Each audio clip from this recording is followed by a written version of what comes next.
সেদিন করবীর সঙ্গে হঠাৎই দেখা হয়েছিল। ওর মুখ থেকেই শুনলাম তোমার বাবা বদলি হয়ে যাচ্ছেন, তোমরা চলে যাচ্ছ। কোথায় যাচ্ছ পারমিতা? সেদিন টিউশনি থেকে ফেরার পথে তোমাকে আবার দেখলাম, বহুদিন পর। ইচ্ছে করছিল বলি, কেন কেন এ শহরে এলে?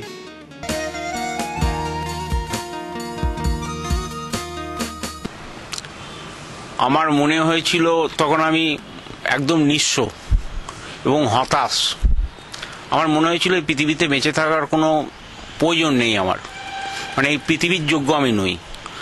তো সেই জন্য আমি ঠিক করেছিলাম সুইসাইড করব। তো তার আগে আমি কেন আমি কি করতে পারতাম, কি করতে পারিনি, সেগুলো তো কাউকে জানিয়ে যাওয়া দরকার।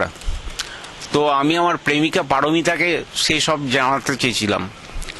তো সেই জানাতে গিয়ে আমি এই রোলিং ফরম্যাটে লিখতে শুরু করি।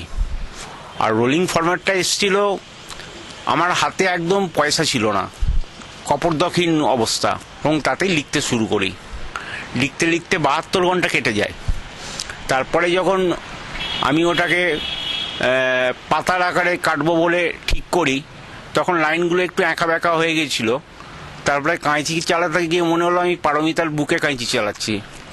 তো সেই জন্য আর কাঁচি চালানো হলো না।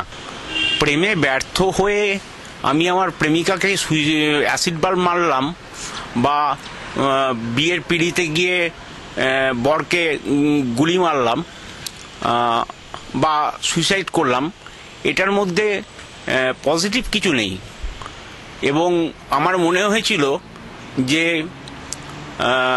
সুইসাইড করার আগে যে কিছু একটা করে দেখানো দরকার, যে ভালোবাসি যাকে, তার জন্য কিছু করা দরকার, এবং যুব সমাজকে একটা মেসেজ দেওয়াও দরকার।